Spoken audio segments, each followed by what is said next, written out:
நான் என்ன பண்ணுவேன்னா சினிமாக்கெல்லாம் போயிட்டு சத்தியம் தேட்டர் போயிட்டு வருவோம். வரும்போது கோடம்பாக்கம் சிக்னலில் எவனும் மதிக்க மாட்டான். நான் என் பசங்க வந்து நான் எப்படி சொல்லி கொடுத்துருக்கேன்னா ராங் சிக்னலில் கரெக்டாக நீங்கள் சொல்லி கொடுத்துருக்கேன். ஸோ இப்போ நான் நிற்பேன், நிற்கும் போது நிறைய பேர் நிற்காம போவாங்க. ஆனால் யாராவது ஒருத்தர் நிற்பாங்க தெரியுமா, அப்போ நாங்கள் உள்ள கிளாப் பண்ணி போனாங்க.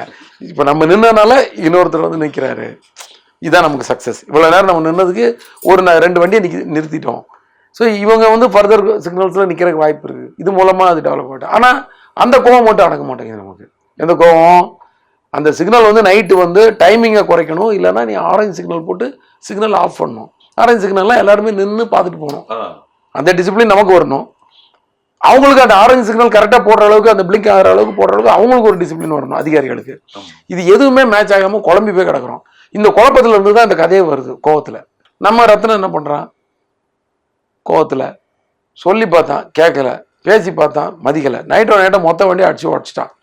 என்ன போலீஸ் அரெஸ்ட் பண்ண அவ்வளோதானே, 15 நாள் உள்ளே போகிறேன், அதுக்கப்புறம் நான் சொல்லிக்கிறேன் அப்படின்னு சொல்லி இது மாதிரி ஒரு டேரிங் ஒரு கேரக்டர். ஏன்னா இவனுங்களுக்குலாம் வந்து சொன்னால் இவனுக்கு மண்டையில் ஏறாது, அடிச்சு உடச்சிட வேண்டியதான். எவனோ ஒரு பொண்ணை வந்து அசிங்கப்படுத்தினா போய் கையை உடச்சிடணும் அவனை.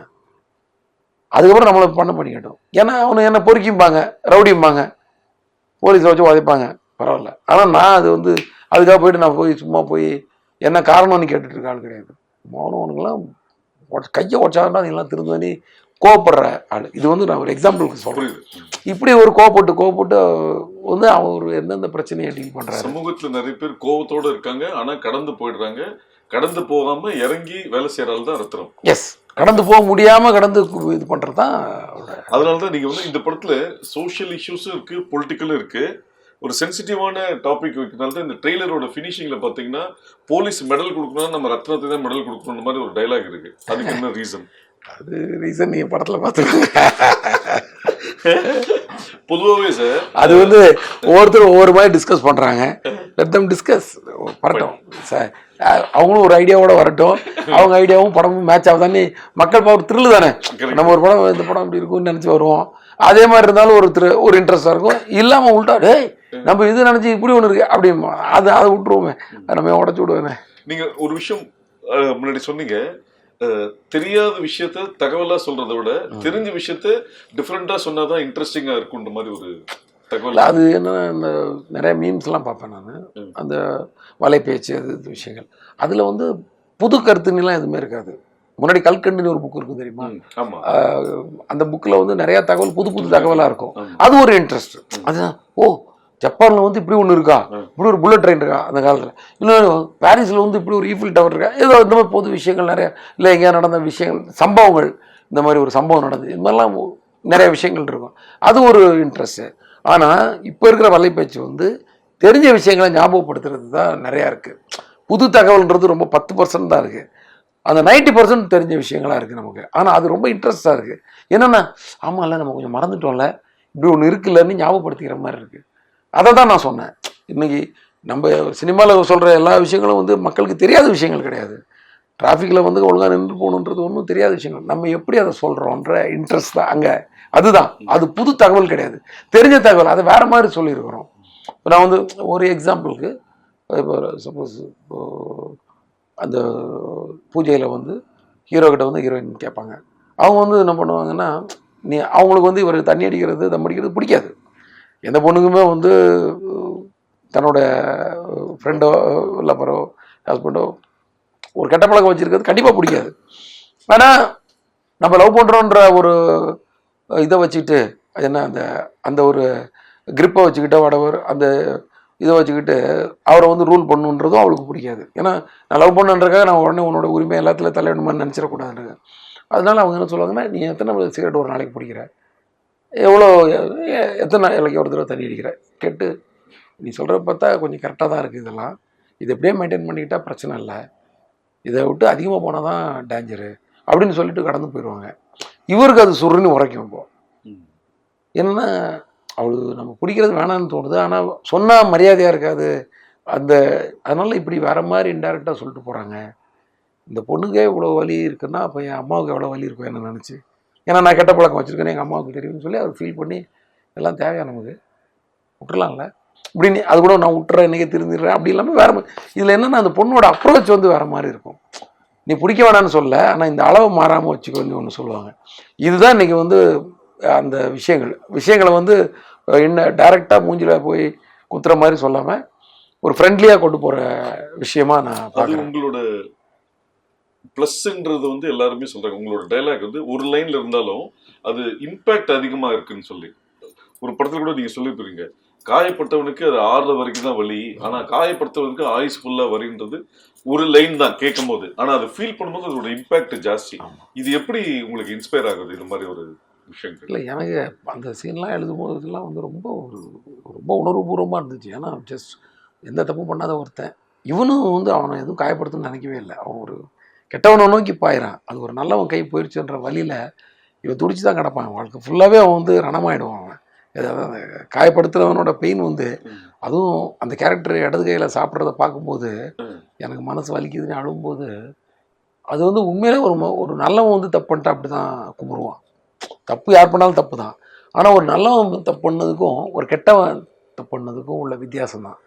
அதுவும் இந்த படத்தில் ரிஃப்ளெக்ட் ஆகும். நான் காசுக்காக கண்டதையும் பண்ணுற பொறுக்கி கிடையாது, கொள்கைக்காக ஏதோ ஒன்று பண்ணுற ஒரு ஆள் அப்படின்னு சொல்லுவார் அவர். அந்த டைலாக் அங்கே படத்தில் பார்த்துக்கிட்டு. ஏன்னா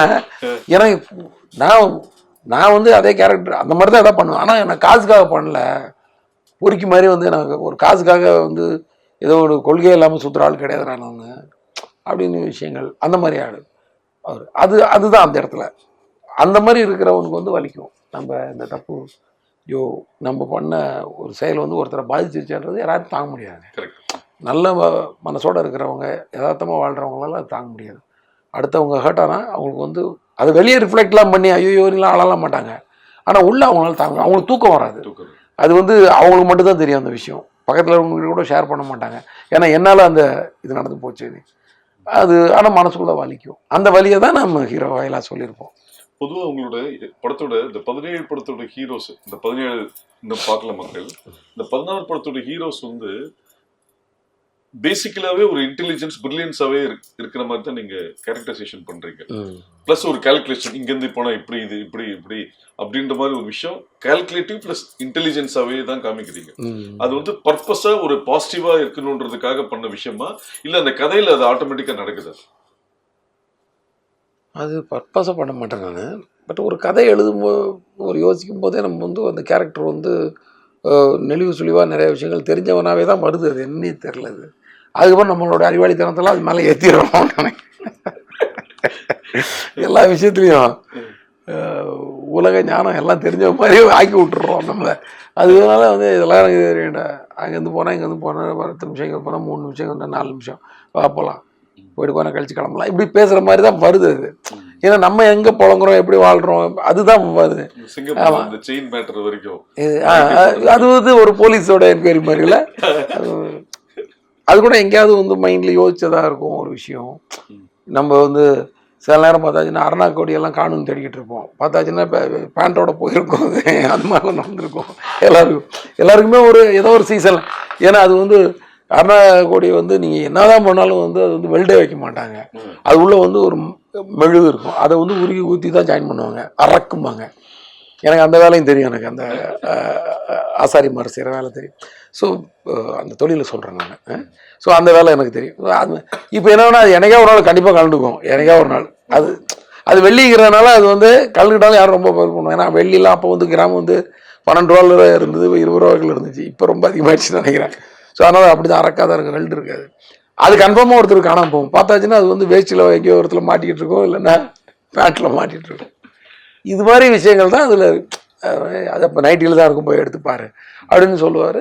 ஸோ அவர் போலீஸாக இருக்கிறதுனால அது ரொம்ப வியப்பாக இருக்காது நமக்கு. ஏன்னா அவரோட மூளை ஃபுல்லாகவே போலீஸ் மூளையாக தான் இருக்கும். எனக்கும் இந்த போலீஸு மேலே இன்ட்ரெஸ்ட்டு ரொம்ப, அந்த வேலைக்கெல்லாம் போகணுன்னு ஆசைப்பட்டதுனால நிறைய இந்த கிரிமினல் பிரெயின் நிறைய வேலை செஞ்சுட்டே இருக்கும். ஸ்கிரிப்ட் பண்ணும்போது உங்களுக்கு எவ்வளோ இதில் வந்து இன்டெலிஜென்ஸ் ஏற்றலாம் அப்படின்ற மாதிரி ஒன்று மைண்டு போயிட்டே இருக்கும். ஸோ ஒரு வேங்கையில் வந்து ஒரு சாமானியன் ஒரு சின்ன பையனாக தான் காட்டியிருப்பேன், ஒரு வாலிபன் பையன். அவர் கூட நிறைய பிரில்லியன்ட் வேலைகள் நிறைய பண்ணிகிட்டே இருப்பார். அதாவது அது ஒரு பெரிய பிரில்லியன்ட் மூவாக அது தெரியாது படத்தில். ஆனால் ஆட்டோமேட்டிக்காக அவங்க யூஸ் பண்ணுற வேர்ட்ஸு, அந்த டைலாகு, அவங்க எடுக்கிற ஸ்டாண்டு, இதெல்லாம் வந்து அந்த மாதிரி தெரியும் அவங்கள நல்லா. சில விஷயங்களை பொறுத்துட்டு நிற்கிறது சில பேருக்காக. இந்த மாதிரி இந்த ஒரு ஒரு நல்ல வெல் டோன்டு ஒரு கேரக்டராக அது ஆயிடுது அது. ஆமாம், அது ஒரு ரவுடி கேரக்டராக இருந்தால் கூட சூர்யா வந்து நம்ம ஆறில் வந்து ஒரு ரவுடி கேரக்டர் தான். பட் அவரும் ஒரு எத்திக்ஸ் பேசுவார்ல. சித்தி புருஷன் வந்து நம்ம அப்பனோட வயசு அதிகமாக கூட இருக்கும், அதுக்காக அவனை பெரியப்பாணி கூப்பிட முடியாது, சித்தப்பா தான் கூப்பிடணும், ஏதோ ஒரு டைலாக் சொல்லுவார். அதெல்லாம் வந்து அவங்க வந்து அந்த அந்த மாதிரி ஒரு ஃபிலாசபி பேச முடியும். ஒரு பொண்ணை வந்து ஒரு நம்பி வந்த பொண்ணை வந்து போட்டு கொடுக்கக்கூடாதுடா.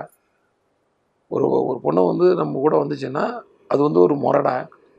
ஒரு பிரச்சனைன்னு வந்துச்சுன்னா அதில் அந்த பொண்ணை பேர் இழுக்கக்கூடாதுன்றது ஒரு முறை.